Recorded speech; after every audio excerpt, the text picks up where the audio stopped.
Hey everyone, welcome back. I bet you're always looking for those health hacks, those big things that can really make a difference, right? Right. Well, we've been digging into some fascinating stuff, Yeah.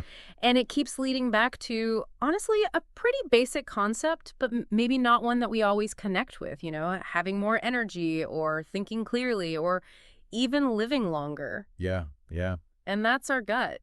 Absolutely. It's pretty amazing what's going on in there, right? Yeah. We've been exploring this incredible world inside us, the gut microbiome, Hmm. this massive community of, think about it, trillions of bacteria, fungi, and all these other microbes, all just hanging out in our digestive system. Right. And the more we look into it, the research shows it's connected to way more than just, breaking down our food. Right. We're talking about how long we live, how well our brains function, even how our everyday food choices are like fuel for this whole intricate system. Yeah, it's like a whole hidden world that's impacting us in huge ways. Yeah, absolutely. I mean, the key takeaway here is that our gut health is central to our overall well-being.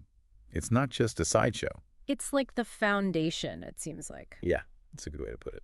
So, for this deep dive, our mission is to sift through all the information out there, all the noise, Yeah. and pull out the really important stuff, the actionable stuff that we can all use to nurture a healthy gut. There The we go. kind of things that can really make a difference in how we feel every day Hmm. without having to, go back to med school to understand it all, right? Right, exactly. Keep it simple. Practical. Practical. Yeah. Okay, so where should we start with this? I mean, this is a huge topic. Well, how about we start with something I think we all want more of, longevity. Okay, yeah. Who doesn't want to live a longer, healthier life? Exactly. So let's talk longevity. Where does the gut come in? So researchers have been studying these areas around the world called blue zones, Okay, yeah, I've heard of these. where people consistently live much longer and healthier lives than average.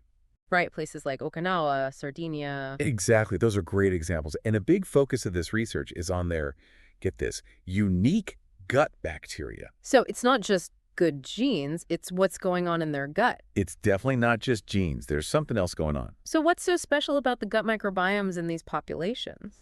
Well, it's like their guts are, well, they're just designed for longevity, Okay. specifically because they're packed with these bacteria that are amazing at fighting inflammation, really good at absorbing all the nutrients from their food, and even influencing their mood.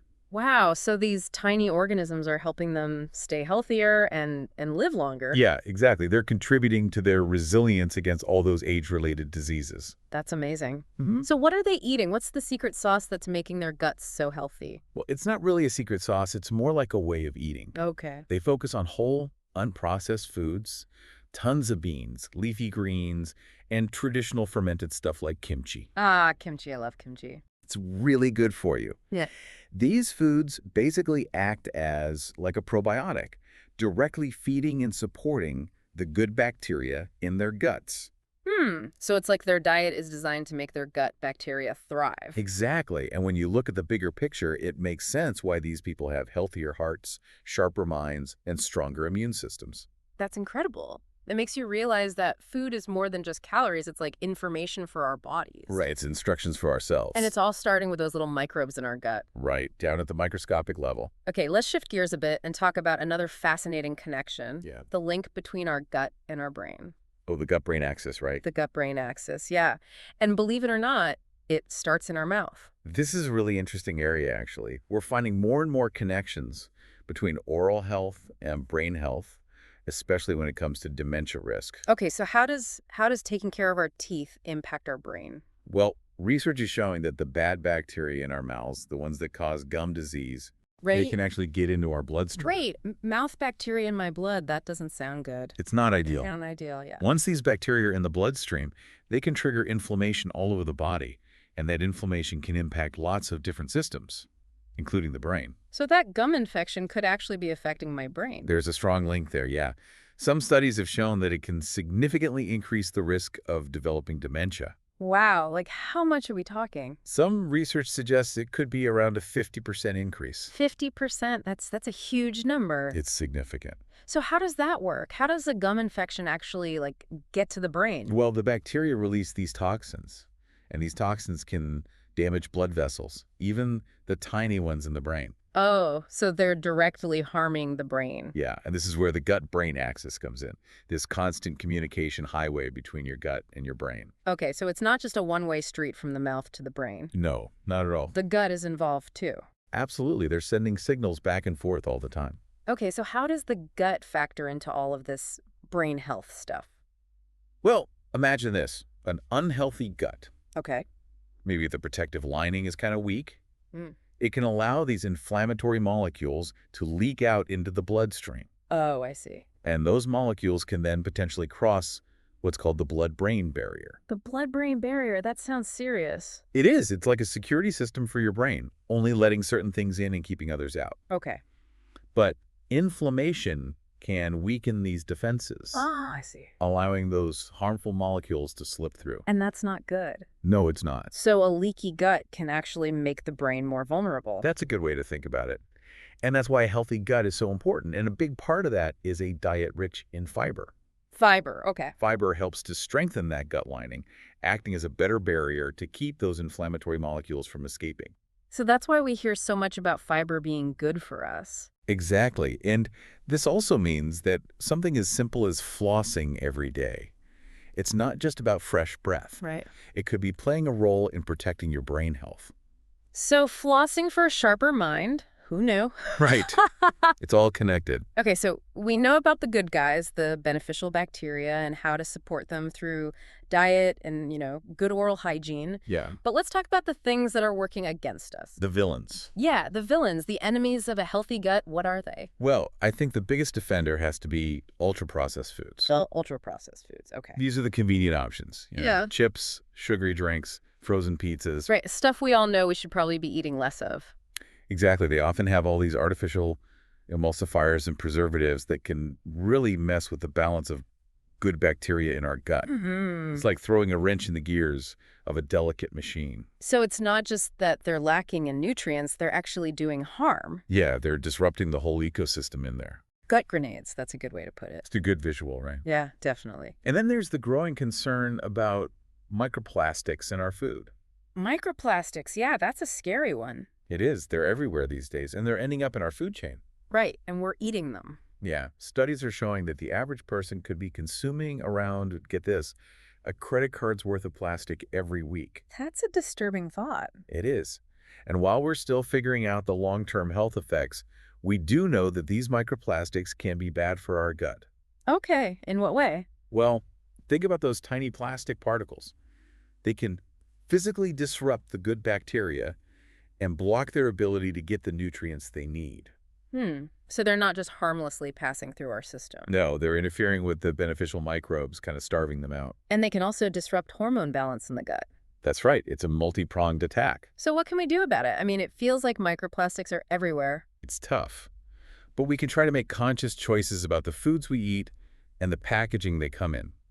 Prioritize whole foods, fresh produce, things that are less likely to contain microplastics. So shopping the perimeter of the grocery store. Yeah, exactly. The fresh stuff. Okay, what about other enemies of the gut? Oh, right. Well, smoking is definitely a big one. You're joking, right? It wreaks havoc on the gut lining, disrupting the balance of bacteria and causing a lot of inflammation. So just another reason to avoid smoking or quit if you do. Absolutely, for your gut health and for your overall health. Okay, so we've identified the villains, ultra-processed foods, those sneaky microplastics, and smoking. Now for the good news. Right. What are some practical, simple things we can do to heal and support our gut? Well, the good news is you don't need to buy a bunch of expensive supplements. Okay, good, because this can get overwhelming. There are simple things you can incorporate into your daily life that can make a big difference. Okay, I'm all ears. What's the first step? Number one. Yeah. Eat the rainbow. Eat the rainbow. Yeah, it just means try to get a wide variety of colorful fruits and vegetables in your diet. Okay. All those different colors mean different beneficial compounds that feed different types of good gut bacteria. So it's all about diversity. Exactly. A more diverse microbiome is a healthier microbiome. I like that. Eat the rainbow. Easy to remember. Yeah. Plus, it makes your plate look more appealing, right? Absolutely. Okay.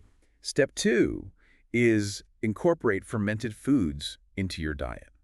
Fermented foods, like what? Things like sauerkraut, kimchi, kefir, unsweetened yogurt. Okay, yeah. These are packed with beneficial bacteria. Live bacteria. Yeah, live and active cultures that can help replenish your gut. So we're adding to the diversity of our gut by eating these fermented foods. Exactly. It's like giving your gut a boost of good guys. I've been seeing a lot of fermented foods popping up in stores lately. It's becoming really popular. Any easy ways to start adding them to our meals? You can start small, like a spoonful of sauerkraut on the side, Okay. or a glass of kefir in the morning, or some plain yogurt with fruit. It's really easy to incorporate. Simple changes. Yeah, exactly. Okay, what else? Another powerful tool is overnight fasting. Okay, fasting, that sounds a little more intense. It's actually pretty simple. Just aim for about 12 hours between your last meal of the day and your first meal the next morning. Oh, so like not eating anything after dinner and then having breakfast later in the morning? Exactly. Okay, that seems manageable. Yeah, it gives your digestive system a break and helps your body with its natural detoxification processes. So it's not just about the gut, it's benefiting the whole system. Right. It helps with everything. And you mentioned a specific type of bacteria earlier that's especially beneficial. Yes, Lactobacillus reuteri. Okay, what's so special about this one? Well, it's been shown to boost the production of oxytocin. Oxytocin, the love hormone. Yes, exactly. Big. Higher levels of oxytocin are linked to lower stress and stronger social bonds. So our gut bacteria can even affect our relationships. It's incredible, right? It is. It really shows how interconnected everything is. Absolutely. Okay, any final words of wisdom or caution? There's just so much information out there about gut health. It can be overwhelming. Yeah. My advice would be to be wary of those, quick fix solutions, those TikTok gut hacks that promise instant results. Right, the miracle cures. Yeah, building a healthy gut takes time. It's a gradual process. Slow and steady wins the race. Exactly. Consistency is key. Makes sense. Sustainable changes to your diet and lifestyle are going to be much more effective than any fad diet. It's like anything else, it's about the long game. Right, the long game. This deep dive has really been eye-opening. It's clear that the gut is so much more than just, where we digest our food. It's like a control center for our health. Yeah, it's a central player in our overall well-being. Yeah, your gut is a longevity organ. It influences your energy, your mental clarity, your long-term health, everything. So for you, our listener, the big takeaway here is to make your gut health a priority. Yes, prioritize it. By making mindful choices about the food you eat, the lifestyle you live, you can have a huge impact on how you feel today, tomorrow, and years down the road. Absolutely. Small changes can add up to big results over time. So what are some small steps we can take starting today? Well, we talked about swapping out those processed snacks for something healthier, like a handful of almonds. Almonds, good choice. Add some kimchi to your meals. Okay. Make sure you're flossing every day. Those are all great starting points. Simple, manageable changes. Exactly. It's about changing our view of aging. It's not just about counting the years, it's about making those years the best they can be. Healthy, vibrant years. Yeah, full of energy and vitality. Exactly. So, as you go about your day today, we encourage you to think about what we talked about. Yeah. Think about how these insights about your gut microbiome might affect the choices you make, the foods you eat, how you live your life. It's an ongoing journey, right? It is. It's a journey of discovery. And we hope this deep dive has given you some valuable tools to navigate that journey. Absolutely. If you enjoyed this deep dive, be sure to share it with your friends. Yes, spread the word.